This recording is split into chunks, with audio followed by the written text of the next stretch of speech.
tragic and destructive of all speculations. Since I'm suffering, I must have done something wrong. God must not have forgiven me yet. Because if God had forgiven me, then this awful thing wouldn't have happened. We are beloved, and we suffer. It's hard to hold these two truths together, but it's worth the effort. It's worth the effort of making planned efforts to remember that we are God's beloved. Reminding ourselves of what we heard last night. That Jesus said, "Let the little children come to me." That Jesus said, "Where 2 or 3 are gathered in my name, there I am in the midst of them." We have to remind ourselves. I'd like to leave the question of why we suffer to the systematic theologians who do that kind of stuff. I'm more concerned with our pastoral reality. Since we do, how can we, at the same time we are hurting, keep hold of the equally true reality that we are God's beloved?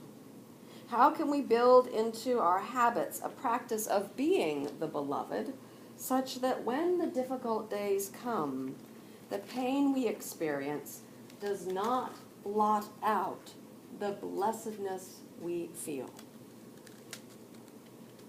How can we practice being the beloved, such that when the storms come, we do not become unmoored from the safe harbor of God's love? How can we become strong in our habits of making peace with where we are, so that we can be anchored to where we shall be, which really is the throne of God? How can we hold these two seeming opposites together? The poet Mary Oliver gives us a hint that we can do this in her brief poem, "We shake for joy, we shake for grief." What a time they have, these two, housed as they are in the same body. So then, if our project is to house these two together in the same body, how should we act? How can we act so that while feeling dislocated from our spiritual reality of being with God, we can nonetheless gain the reality of our belovedness? There are many ways to answer this question, but there is one which I'd like to offer you this weekend. Our sacred story of the Bible offers us a practical tool for practicing being secure in our identity as God's beloved, even as we encounter these difficulties. And this tool that's from the Bible is a metaphor, the metaphor of the resident alien. A resident alien is a person who lives in a foreign land but can function in that foreign land and be safe and secure in it because he knows who he is and he knows to whom he belongs. A resident alien is someone who does not have the rights of citizenship, but who nonetheless lives among a people different than her own. Historic Israel developed laws about how to treat resident aliens. They're in the book of Exodus, in case you're interested. You might recall that from the earliest point in our spiritual history, our ancestors have been resident aliens, starting with Adam and Eve, going forward to Abraham. The call of Abraham, the call of God to Abraham in the wilderness, is the call that we find placed on our own lives. Abraham, or Abram, as his name originally was, is called by the Lord to leave his homeland in Haran, the homeland of the Ur of the Chaldeans. He is called out by God to leave that land and to become a resident alien, a sojourner in Canaan. From the book of Genesis.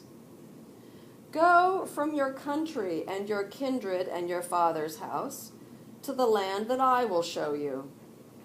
I will make of you a great nation, and I will bless you and make your name great, so that you will be a blessing.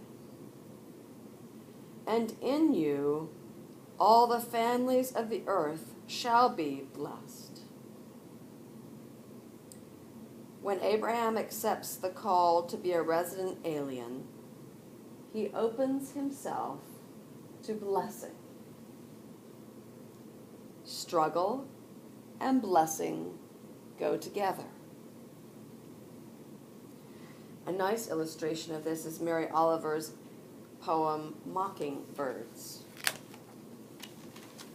She writes, "This morning, 2 mockingbirds in the green field were spinning and tossing the white ribbons of their songs into the air.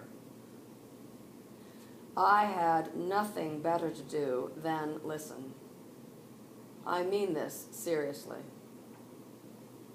In Greece, a long time ago, an old couple opened their door to 2 strangers who were, it soon appeared, not men at all, but gods.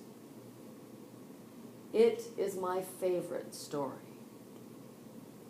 How the old couple had almost nothing to give but their willingness to be attentive. But for this alone, the gods loved them and blessed them. When they rose out of their mortal bodies like a million particles of water from a fountain, the light swept into all the corners of the cottage, and the old people, shaken with understanding, bowed down. But still, they asked for nothing but the difficult life which they already had. And the gods smiled as they vanished, clapping their great wings. Wherever it was I was supposed to be this morning, whatever it was I said I would be doing, I was standing at the edge of the field. I was hurrying through my own soul, opening its dark doors. I was leaning out. I was listening.